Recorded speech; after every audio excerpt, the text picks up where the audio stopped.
¿Nuevo presidente o presidenta para el Perú? Este domingo los peruanos se escogerán definitivamente entre Keiko Fujimori y Pedro Castillo. Dos opciones que se presentan como diametralmente opuestas. La experimentada política y el maestro de escuela. Keiko Fujimori defiende el libre mercado y Pedro Castillo aboga por más Estado. Ambos recurren al miedo en sus campañas. Keiko al miedo a la venezolanización de Pedro Castillo con Perú y Castillo a la institucionalización de la corrupción con Keiko. Sin embargo, los votantes acudirán a las urnas sin saber realmente cómo los candidatos pretenden sacar al Perú del grave caos sanitario, económico e institucional en el que se encuentra. Perú elige, pero ¿quién sacará al país de la crisis?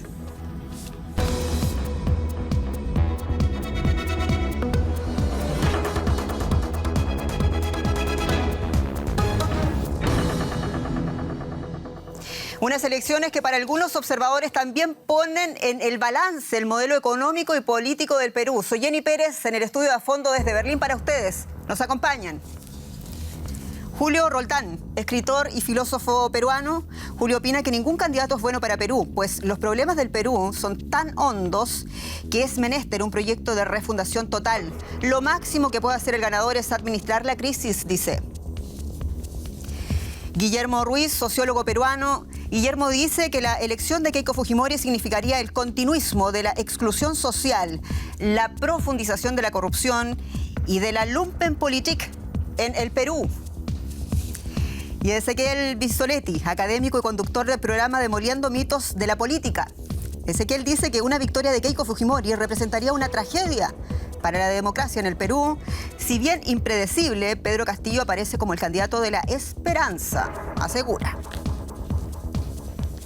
Y el mundo mira a Perú, también lo hacemos nosotros desde Berlín, entre otras cosas porque es otro país latinoamericano que también está buscando su propia salida a la crisis. Según los observadores, dice que independientemente de quién salga presidente este domingo, los peruanos van a tener que tener después de esas elecciones un alto nivel de resiliencia. Opinen con nosotros, atrévanse a través de nuestro correo electrónico afondo@dw.com y también a través de nuestras redes sociales de Deutsche Welle. Comenzamos inmediatamente. Quiero comenzar contigo, Guillermo, porque más allá de los candidatos incluso, te quiero pedir cómo valoras tú este momento político del Perú, y te lo pregunto mirando con la certeza de que esta vez sería el quinto presidente, si corrijo, el quinto presidente en 4 años de historia política. Yo pienso que tiene que ver definitivamente con la situación de exclusión social que se vive en el Perú. Hace pocos días el Ministerio de Salud ha sincerado los muertos por efecto del corona. Tenemos 180.000 muertos en el Perú. Si a esto se le suma las personas que han muerto por efectos relativos o conectados con el corona, tenemos más de 200.000 muertos en el Perú. Es el país con más muertos a nivel mundial en relación con su población. La pobreza está más allá del 20-22%. Personas en situación vulnerable, 35%, es decir, un 60% de la población vive en extrema pobreza en situación vulnerable. Y esa desesperanza, ese hartazgo se expresa también en el modelo político. Tenemos un Estado que ha sido tomado por la corrupción. Los últimos presidentes del Perú están siendo procesados por casos de corrupción relacionados especialmente por coimas de la empresa Odebrecht. Keiko Fujimori, la candidata, también estuvo en prisión preventiva 18 meses en la cárcel y enfrentando acusación fiscal por 30 años del fiscal Pérez. Entonces, esta crisis política que vive el Perú tiene que ver justamente con el agotamiento del modelo y que se refleja en la exclusión social y en la debacle total del sistema de partidos políticos. Agotamiento del modelo, una amplitud en la corrupción, profundización en la corrupción en la clase política, dice Guillermo. A fondo, voy contigo ahora, Julio. ¿Qué es lo que realmente, le pregunto yo al filósofo y también al escritor, qué es lo que realmente está en juego en estas elecciones en el Perú? Hay quienes que dicen, lo reducen o lo simplifican de una manera del comunismo contra la democracia, o para algunos también el sistema político y económico del Perú que fue fundado en esa Constitución del año 1993.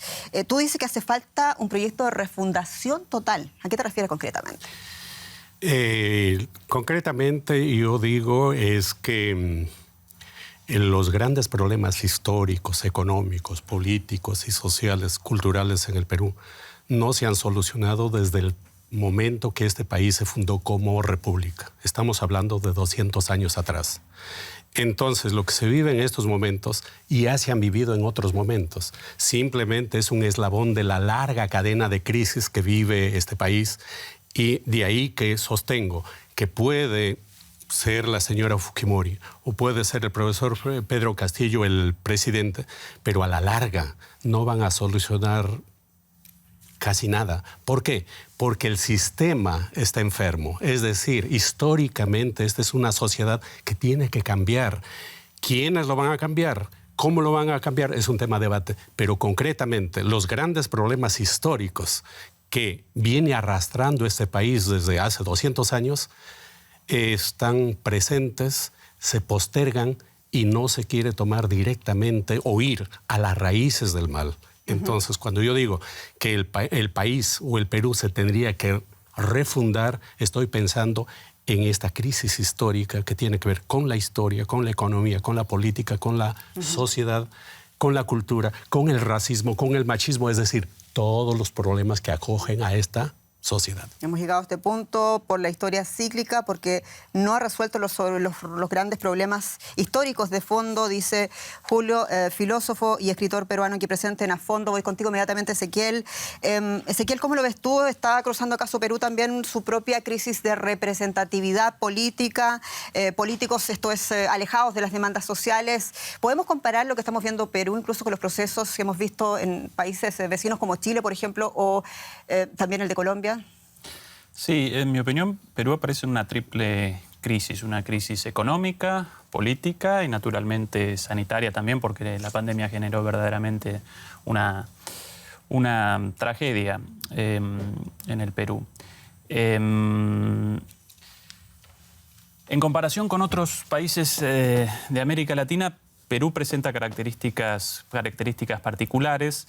La candidata Keiko Fujimori machaca permanentemente con la posibilidad de una venezolanización del Perú. En mi opinión, sí vamos a realizar analogías. Para mí, lo de Castillo, el otro candidato, aparece mucho más parecido al caso boliviano. ¿Sí? Al caso boliviano, por las características personales de Castillo, mucho más comparable a Evo Morales que a Hugo Chávez, y por las características también de Perú, mucho más parecido a Bolivia, ¿sí? Que a Venezuela. Características de Evo Morales, perdón, izquierdista pragmático. Sí.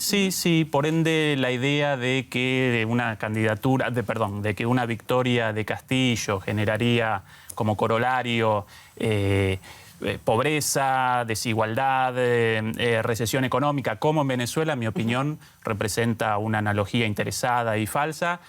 Por el contrario, aparece la posibilidad de un camino parecido al de Bolivia, caracterizado precisamente por lo contrario, por el crecimiento económico, el descenso del desempleo, el descenso de la pobreza, el descenso de la desigualdad, el aumento del consumo.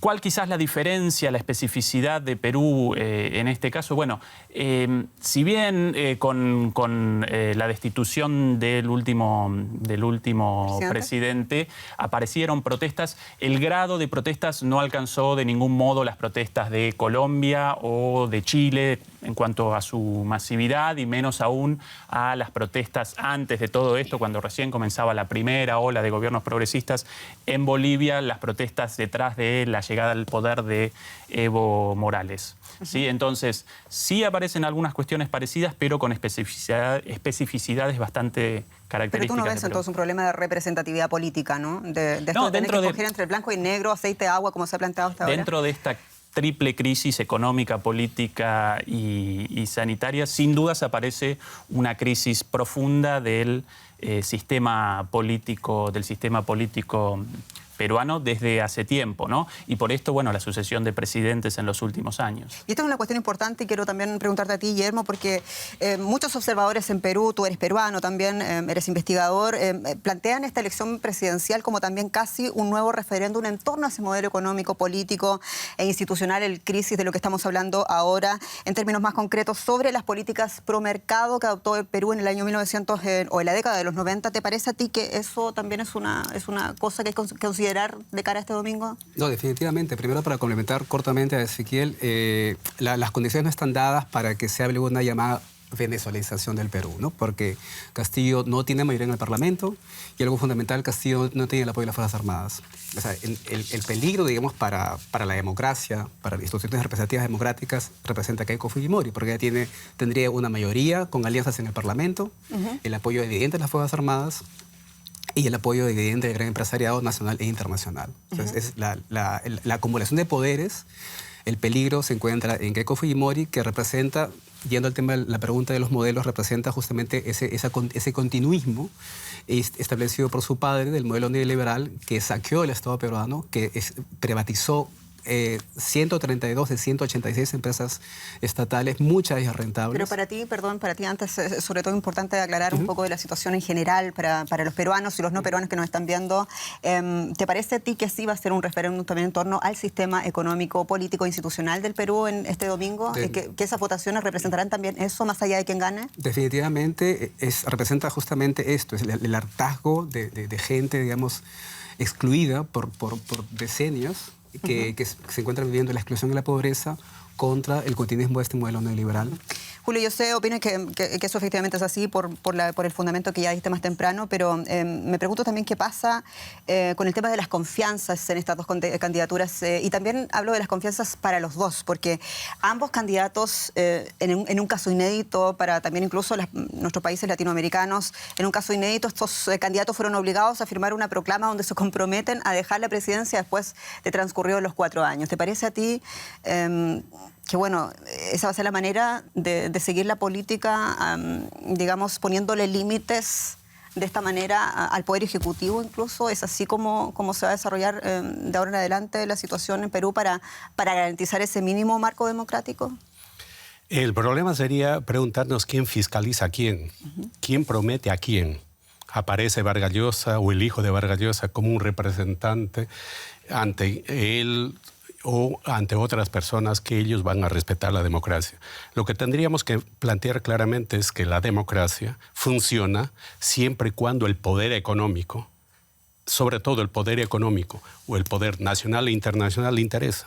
Sabemos perfectamente que cuando la forma de la democracia representativa les es inútil, sencillamente lo cambian. El mejor ejemplo es Chile. Para implementar el neoliberalismo, aplicaron un golpe. En Perú, de igual manera, para aplicar el neoliberalismo, Fujimori dio un golpe. Entonces, siempre lo político y lo legal está ligado y es dependiente de lo económico. Esto es lo que tenemos que tener Pero pasaron presente. años donde también hubo procesos democráticos que fueron ratificando ese modelo. La pregunta es entonces, ¿por qué ese es un modelo que no funciona? ¿Por qué se ratifica incluso a través del voto popular? ¿Dónde está la anomalía? ¿Dónde la ves tú? La situación es que efectivamente se ha venido, no solo como Ezequiel dijo, no solo es el caso de Perú, sino en otros países, que durante años viene funcionando y también en el mundo entero, ese modelo neoliberal que aparece en contraparte al modelo keynesiano, de más Estado y menos Estado. ¿Por qué? ¿Por qué funciona? Porque en un momento dado el modelo keynesiano se agota. El modelo del Estado como empresario se agota. Entonces aparece el nuevo modelo, el nuevo estilo de hacer economía, de acumulación originaria de capital y hacer política. O sea, ¿tú crees que va a pasar o podría pasar en Perú lo mismo que pasó en Chile? Se agota, salen millones de personas a las calles, se obliga al poder político, esto es al Congreso y al Ejecutivo a tomar decisiones. Es que no hay ninguna alternativa más. El capitalismo como sistema en Perú, en Chile, en cualquier parte del mundo, concretamente en Perú, no está en cuestión el capitalismo como sistema. Lo que está en cuestión, la discusión es en torno al modelo, el modelo neoliberal predominante hasta hoy, y aparece Castillo y cualquier otro, lo que va a implementar es el modelo keynesiano. Claro, porque es una cuestión de fondo, porque lo que se está diciendo aquí desde la campaña, y eso lo puedes ratificar tú también, Ezequiel, desde la campaña se dice que Keiko está promoviendo el libre mercado, pero en realidad Castillo tampoco ha dicho lo contrario. Al parecer son los métodos los distintos y bueno, y las incertidumbres naturalmente, porque no sabemos muy bien qué es lo que va a hacer cada cual y cómo lo va a hacer cada cual, ¿no? Sí, sí, sin dudas aparecen en discusión variedades de capitalismo, no otra cosa. Dicho esto, claro que entre esas variedades aparecen diferencias abismales, especialmente en términos de el bienestar de la población y más aún de las clases populares, de los menos beneficiados, de los menos favorecidos. Respecto a la historia de Perú, en consonancia con lo dicho por Raúl de alguna manera, en mi opinión, Perú todavía parece presa de un régimen creado en los años 90 por el fujimorismo. ¿Sí? Un régimen político caracterizado por la politiquería, por la prebenda, por la corrupción. Un régimen económico caracterizado por el neoliberalismo y el extractivismo, y también de alguna manera por un régimen cultural, o por lo menos por rasgos generalizados durante los 10 años de fujimorismo en la cultura política peruana. Pero perdón, sí, en medio de tu historia también hubo presidentes de izquierda, hablemos de Ollantumala, o sea, tampoco es que haya estado el fujimorismo gobernando todo. Ese es uno de los riesgos con Castillo también. Un giro hacia el centro, la gran Ollantumala, y no realizar cambios significativos de acuerdo a sus promesas de campaña y simplemente activar el piloto automático. En esto de la cultura política, en mi opinión, la cultura política peruana desde Fujimori para acá está caracterizada por un individualismo generalizado, por un rechazo a la política, por una idea del sálvese quien pueda, ¿sí? Esta es una de las razones también por las cuales no aparecen grandes manifestaciones de protesta frente a la crisis de este modelo y especialmente a su lado económico, ¿no? A la exclusión social y económica generada por este modelo. Yo tengo una pregunta, Guillermo, también como peruano, observador peruano. ¿Se compran todo este cuento los votantes peruanos de esa gran amenaza del comunismo, de esa gran amenaza de la venezolanización, como lo hemos hablado? Tú decías, bueno, no se podría dar la venezolanización, decías tú, porque los poderes estarían en manos del fujimorismo, si ese fuera el caso, pero aún así está el tema de los venezolanos que están dentro del Perú, y allí también se habla de venezolanización, por Dios, que difícil la palabra, porque Fujimori lleva a Leopoldo López a reforzar su campaña, haciendo un gran llamado a proteger a la diáspora venezolana. La segunda más grande está en el Perú, después de Colombia, y acto contrario, Castillo dice no, los venezolanos ilegales en un plazo de 72 horas se van a tener que ir, si es que yo soy presidente. ¿Cómo se incorpora el elemento de los refugiados venezolanos en Perú en la campaña electoral? ¿Y cómo funciona también? ¿Funciona? ¿Quieren los peruanos más venezolanos? ¿Quieren que se vayan? ¿Quieren protegerlos? No, por un lado, claro, es muy realmente sintomático que a López lo invitan al Perú, se va en un avión especial sin visa y nadie dice nada. Y sin embargo, cuando Evo Morales o Mujica en Uruguay se posicionan sobre las relaciones en el Perú, inmediatamente la Cancillería protesta, ¿no? Un poco para ver el rasero con que se miden las posiciones y la oposición. Yo pienso que el tema de los venezolanos en Perú es un tema marginal, que se está politizando, se está utilizando en estas elecciones definitivamente, y el tema realmente es otro, es el enfrentamiento entre el comunismo y la oportunidad de un cambio. Y yo, a tu pregunta, cuando decías, hay gente, bueno, primero para precisar, Ollantumala no fue de izquierda.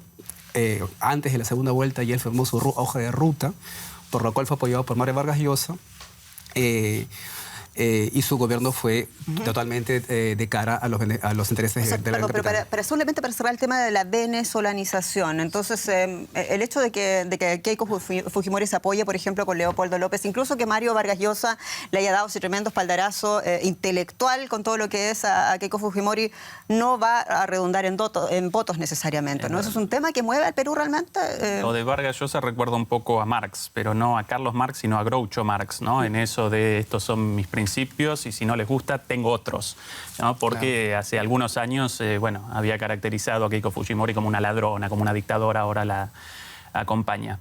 Yo hace más de un año realizaba el primer programa de Demoliendo mitos de la política precisamente sobre este tema, el fantasma de la venezolanización, y presentaba precisamente el mito del fantasma de la venezolanización antes de las elecciones en Brasil.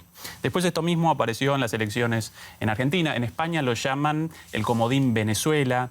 Desde hace algunos años, desde Trump en adelante más aún, la derecha aparece munida de estas estrategias, ¿no? Del uso de los miedos, el uso de los odios, y entre otras cosas aparece esto de Venezuela, de la posibilidad de la conversión de un país en Venezuela, cuando en realidad ningún país del mundo presenta las características económicas, políticas y culturales de Venezuela. De hecho, quizás lo de Castillo podría cometer un rumbo parecido más al de Bolivia que al de Venezuela. Último puntito. El último ropaje, la última estrategia, la última diatriba de esta nueva estrategia de la derecha aparece en esta oposición entre comunismo y libertad. Y de hecho con mucho éxito. En España hace poquito, en las elecciones comunales de Madrid, Ayuso alcanzó la reelección con, no recuerdo cuánto, el 66% de los votos o 56% de los votos a partir de esto. ¿Y a qué llaman comunismo en España? A el cierre de los bares por la pandemia, ¿sí? Esta estrategia de demonización, de ataque. En Perú está muy generalizada desde antes, pero hoy caracteriza a la derecha en el mundo. ¿Sí? ¿Pero funciona o no funciona? Esa es la pregunta, y también lo pregunto pensando en lo que se viene ahora mismo y en los miedos, porque si bien se utiliza el odio, como tú dices, desde la derecha, también desde la izquierda se utiliza el odio, los antagonismos, la demonización, y ante datos que en realidad por lo menos vale la pena detenerse. O sea, yo me pregunto realmente, y se preguntan los mismos cronistas en el Perú, ¿cuál es la real unión que tiene el candidato Pedro Castillo con los simpatizantes más recalcitrantes de Nicolás Maduro, por ejemplo, o con el propio Sendero Luminoso? No son datos que realmente deberíamos pasar, digamos, de alto ante una elección presidencial, ¿no te parece? En el foco del discurso electoral de Castillo no aparece Fujimori y el antifujimorismo, de hecho muy fuerte en Perú en las elecciones anteriores, sino que aparece esta idea de basta de un Perú pobre en un país rico y otras cuestiones del estilo, esta idea de el Perú del campo, del Perú serrano, del Ande, como lo llama él, frente a un Perú capitalino, un Perú criollo. Yo no participo de la idea de que por lo menos Castillo genere una campaña de odio, como si esta campaña del terror al comunismo o de la asimilación de Castillo con Sendero Luminoso. ¿Julio? Dos cosas. Con respecto a Mario Vargas Llosa, más o menos los que conocemos la trayectoria política de Mario Vargas Llosa, lo que podríamos decir es que en un momento dado él se reclamó marxista-leninista.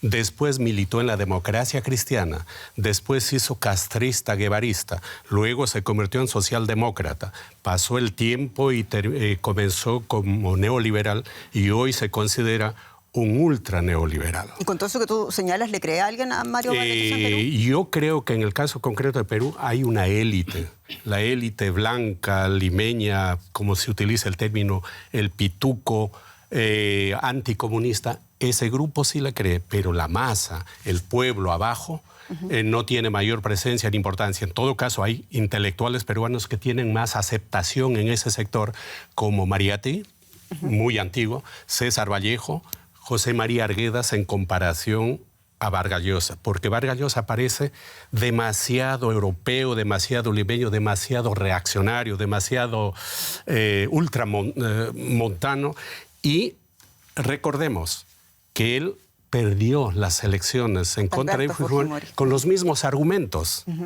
En ese tiempo, el que aparecía como el pobrecito representando a las masas populares era Fujimori. Pero nuevamente viene el problema. Fujimori llega sin programa. ¿Y qué es lo que hace? Llega al poder, al gobierno, e inmediatamente implementa el programa de Vargas Llosa y de la manera más ultra. Luego vemos el caso de Ollanta Humala, de igual manera. Ollanta Humala viene de las Fuerzas Armadas. Él ha sido un represor, incluso está acusado por haber matado allá en Madre Mía una cantidad de gente. Luego Vargas Llosa aparece como el padrino de él. ¿Y qué le pasó a Vargas Llosa? Porque en la elección que probablemente la gente más se recuerde, en la elección donde Keiko fue con Pedro Pablo Kuczynski, o sea, Vargas Llosa apoyaba a Pablo Kuczynski diciendo que no votara la gente por la corrupta Keiko Fujimori. ¿Qué le pasó a Vargas Llosa para que cambiara tan radicalmente de opinión? Bueno, ¿Es tan malo, es tan peligrosa la opción Castillo? No, yo creo que definitivamente Vargas Llosa es un oportunista. Y el modelo que aplica que quiere aplicar o va a continuar Keiko es el mismo modelo que él defiende a nivel nacional y a nivel internacional. En esas situaciones, y ya lo he dicho hace algunos minutos, cuando el poder económico, cuando el interés ideológico, político y el poder económico está de por medio, no importan problemas personales, individuales, porque su problema de Vargas Llosa era personal, individual con Fujimori, porque Fujimori ganó las elecciones. Pero el modelo económico, el plan, el desarrollo político, social, es el mismo. Y por el lo tanto, anticomunismo de Vargas Llosa es definitivamente visceral, orgánico, ¿no? Y estas elecciones creo que muestran que por primera vez en muchos años esa política en Perú se dice terruqueo, de estigmatizar a alguien de terrorista o de comunista está dejando de funcionar. Y es por eso que Pedro Castillo tiene tanta preferencia de voto. Sí. En la sierra y en la selva, pero en Lima, en la capital, También. Y hay gente joven de clase media también. Pero más allá de esta estrategia falaz de la diatriba comunismo o libertad y del fantasma de la venezolanización, no solamente Keiko Fujimori genera temor en una parte de la población, sino que Pedro Castillo también, y en gran medida por la novedad de su candidatura, su carrera política comenzó hace muy poquito tiempo. Algunos dicen después de la primera vuelta, porque poco bueno, de hecho nada participa en un partido en el cual él, si no recuerdo mal, la anotación, la candidatura de él recién comienza en 2020. De hecho, dentro de su partido también aparecen tensiones entre la dirección y él como un candidato externo. Y dentro de la izquierda en Perú también aparecen diferencias entre lo que llaman algunos la izquierda caviar, esa izquierda limeña, mucho más ligada a las ONG, a las universidades, y una izquierda como la de Pedro Castillo, si bien antineoliberal, por otro lado conservadora en términos de derechos del LGBTI, derechos de las mujeres, derechos de otro tipo, no derechos económicos, sino derechos de las minorías. Entonces, eso también genera temor, no solo en la gente más bien conservadora, derecha, sino también en algún sector de la gente más progresista en Perú. Pero temor a lo que no se conoce. Estamos realmente tratando de poner análisis, un poco de cabeza fría, lo que está pasando en Perú, por qué está pasando en Perú y qué va a pasar el domingo. Bueno, tenemos la bola de vidrio, pero realmente hay que considerar también de que el país está en un periodo de reflexión electoral. El momento que estamos grabando este programa está recién el país sin propaganda, sin encuestas, para realmente poner todo en vistas a esa gran cita electoral que tiene el próximo domingo para escoger a su próximo presidente o próxima presidenta. Y los programas políticos de Keiko Fujimori y de Pedro Castillo son como el agua y el aceite, decíamos. Mientras Keiko apuesta por una mayor liberalización de la economía, Castillo por una mayor presencia del Estado y el proteccionismo, especialmente del sector agroexportador. Keiko va para ayudar a la migración venezolana y Castillo a enviarla de vuelta. Pero algo tienen en común. Ambos la tendrán extremadamente difícil para gobernar. 3 horas de debate para 6 bloques temáticos. En la era del COVID, la salud no podía no ser protagonista, pero también la economía y la corrupción enfrentaron a los candidatos. La derechista Fujimori fue más concreta en sus propuestas de gasto público, mientras su rival defendía el enfoque de izquierdas apelando a su origen humilde. Vengo a decirles que soy un hombre de trabajo, un hombre de fe, un hombre de esperanza. Me he formado trabajando todo el tiempo de mi vida. Entre sus propuestas, la candidata de Fuerza Popular anunció una subida del salario mínimo, la entrega de créditos a emprendedores, la construcción de 3.000 nuevos colegios y la ampliación de programas sociales de becas y pensiones. Propuestas para sacar adelante nuestro país en medio de esta terrible crisis sanitaria y económica. Castillo, por su parte, planteó la gratuidad de la universidad y la ampliación del programa de pensiones público a mayores de 60 años. Además, el candidato del partido Perú Libre recordó a su contrincante el legado de corrupción del expresidente Fujimori y la acusación por presunto lavado de dinero que actualmente afronta la propia Keiko Fujimori. La corrupción está enquistada en todos los estamentos del Estado. ¿No les suena a ustedes que hablar de corrupción es sinónimo del fujimorismo? Ambos candidatos coincidieron en la promesa de vacunar contra la COVID-19 a toda la población hasta final de año. 25 millones de peruanos están convocados a las urnas el próximo domingo 6 de junio y aún existe un alto número de indecisos. ¿Qué propuestas moverán a los peruanos a votar? Bueno, yo me pregunto realmente contigo, Guillermo, si son las propuestas lo que mueven a los candidatos o los van a mover a votar por Keiko Fujimori o por Pedro Castillo, o son más bien lo que ellos representan. ¿Qué te parece a ti? Pienso que son los modelos y lo que ellos representan en la población, ¿no? Castillo representa ese sector, gran sector que mencioné hace un rato, de más del 60% de la población excluida, marginada, expoliada, víctima de ese modelo neoliberal, y Keiko Fujimori representa el gran empresariado, la gente que se ha beneficiado, los ganadores del modelo neoliberal, y también pienso que representa el miedo, ¿no? El miedo a lo que Castillo, a los cambios que Castillo pudiesen generar, que no hay ninguna razón para tener miedo de lo que puede representar Castillo, porque Castillo ha formulado como medidas o medidas realmente inocuas, ¿no? Como fomentar la producción nacional, la substitución de importaciones, ¿no? Esto la derecha lo presenta como comunismo, pero en lo absoluto, ¿no? Pero hay un tema que genera bastante miedo, bueno, tratemos de dejar en el análisis la palabra miedo, pero sí incertidumbre, porque muy poco se sabe del programa de gobierno, señor Castillo, con quién va a gobernar, cuál es su equipo. Ante esa sola situación, ¿no te parece a ti que conviene tomar un poco de distancia y decir, realmente va a tener todo, digamos, lo suficiente necesario para poder gobernar 4 años con un Congreso fraccionado, con un quórum que no va a ser el que él necesita o que el presidente del Perú necesita para tener un gobierno mínimamente estable en el Perú? ¿No te parece que eso es suficiente para así tomar, digamos, en serio el tema, la palabra, no miedo, digo, pero sí incertidumbre? No, evidentemente Castillo la tiene difícil justamente porque no tiene mayoría en el Congreso, pero él puede gobernar desde el Ejecutivo, con medidas de corte macroeconómico, definitivamente. Y las medidas que propone Castillo no representan no tienen por qué representar ningún miedo o incertidumbre. Él va acompañado de asesores que se ha prestado del partido de Verónica Mendoza, Juntos por el Perú. Es un partido que ha tenido poca votación también. Ha tenido el 9%, entre los dos partidos han tenido casi el 30%. Tradicional, en las últimas elecciones el electorado peruano ha apostado en un 30% por partidos de izquierda por un cambio. Y eso hay que realmente enfatizarlo, que la gente realmente está ya cansada de este modelo y eso se expresa en las elecciones Está bien, actuales. pero según entiendo va a ser entonces el voto de castigo a Keiko Fujimori ante una eventual, digamos, de victoria esperanza, de Pedro, ¿no? O de esperanza, como quieras ponerlo.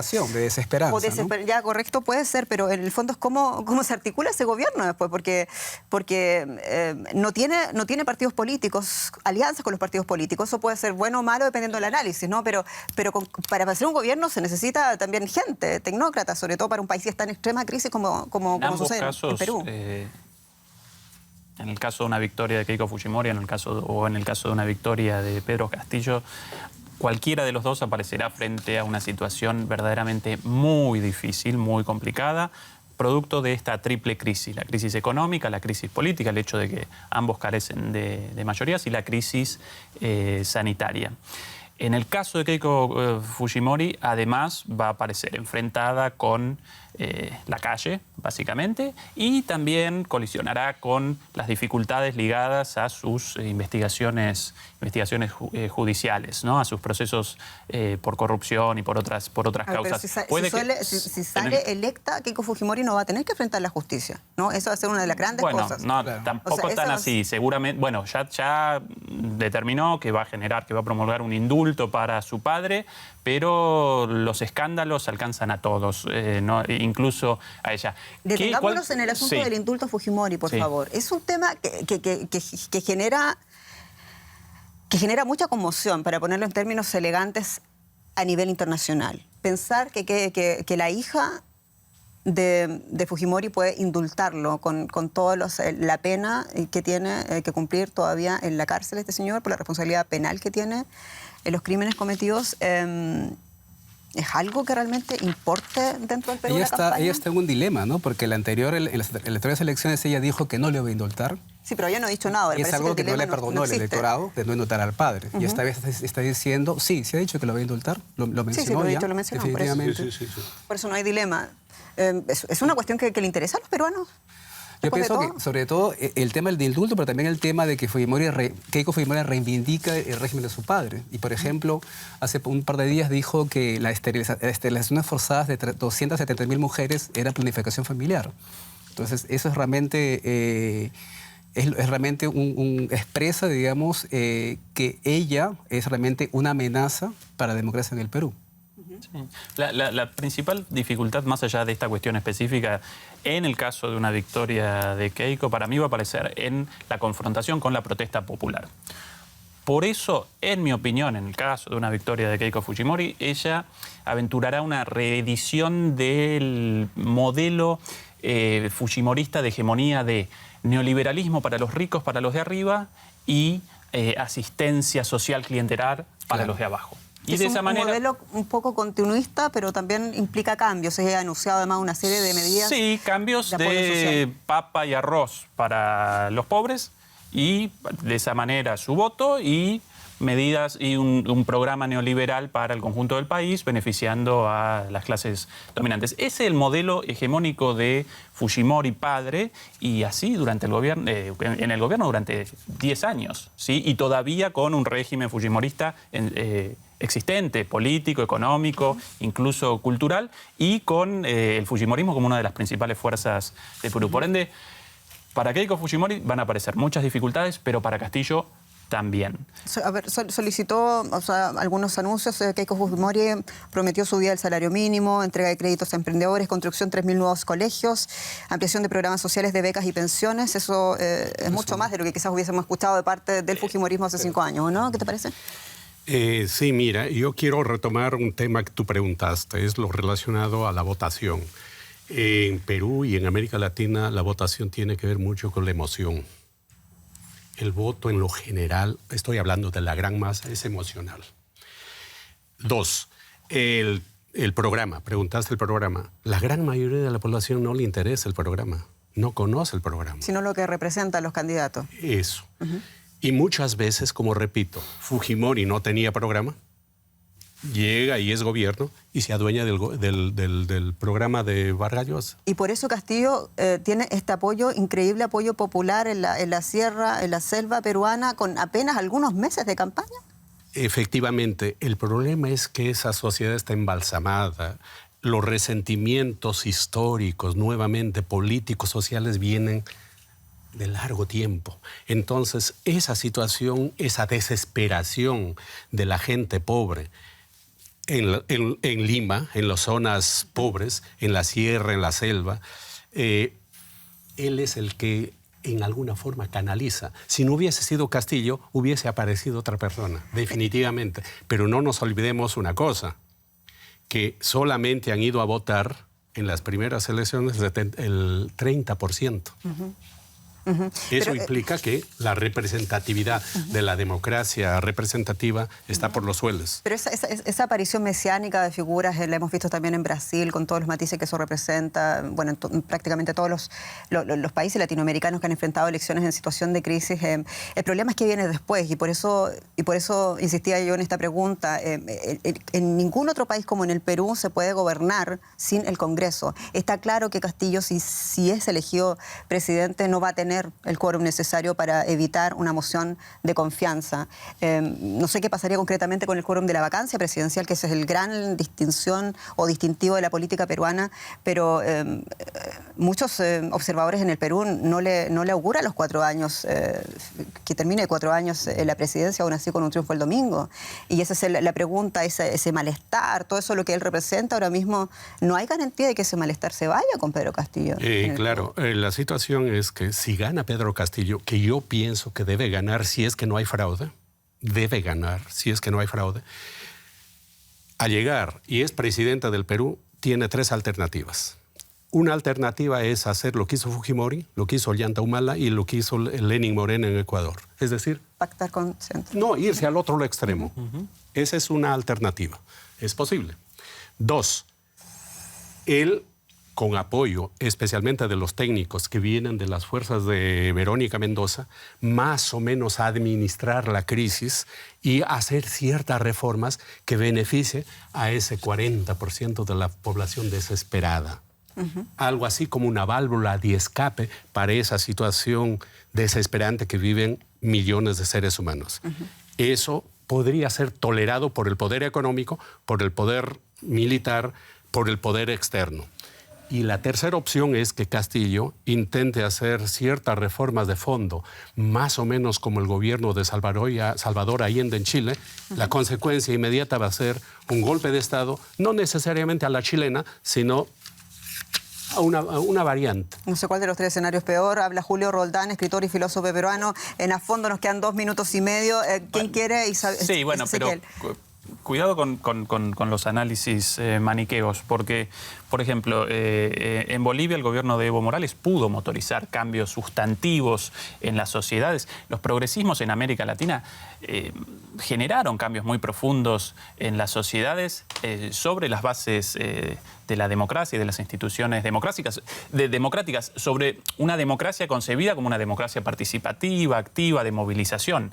Entonces, si Pedro Castillo verdaderamente motoriza sus promesas, puede realizar una asamblea constituyente y puede generar una alianza política y social amplia para realizar cambios verdaderamente significativos en la economía, incluso relativos a algo no tocado hoy en la conversación, a los recursos mineros, gasíferos y petroleros. Pero para eso tiene que articular un movimiento, ¿no? Exactamente, por eso, ese es uno de los desafíos. Claro. Pero ese quizás el kit de la cuestión, el meollo de la cuestión y la gran diferencia con Keiko Fujimori, quien sí realiza promesas de un plan social por acá, otro plan social por acá, pero la gran diferencia aparece ahí. Las palabras de Ezequiel Vistoletti, académico, conductor del programa Demoliendo mitos de la política. ¿Lo dije bien? Perfecto. A Fondo, y nos vamos con la última impresión de Guillermo respecto a el escenario más probable en caso que gane uno u otro de aquí al domingo. Nos queda solamente 1 minuto de programa. Guillermo Ruiz, por favor, te escuchamos. Yo pienso que sí, que es un desafío de Castillo de que para, si es que gana en las elecciones, para que tenga la capacidad de articular un movimiento capaz que desde la calle lo apoye y que sea capaz de equilibrar o balancear esa falta de apoyo en el Congreso. Y es porque el Partido Perú Libre no es un partido que abarque todo el Perú, no es un partido sólido. ¿Y si este es el otro escenario, gana Keiko Fujimori? Pienso que es el desastre para el Perú. Wow. Bueno, son los escenarios que han esgrimido nuestros panelistas de A Fondo. Despido a Julio Roldán, a Guillermo Ruiz, a Ezequiel Vistoletti. Muchas gracias por la discusión. Bueno, Perú decide el domingo, vamos a ver qué pasa. Soy Jenny Pérez, ha sido un gusto acompañarlos. Muchas gracias por su sintonía y por su confianza una vez más. Desde Deutsche Welle, desde Berlín para ustedes. Hasta pronto.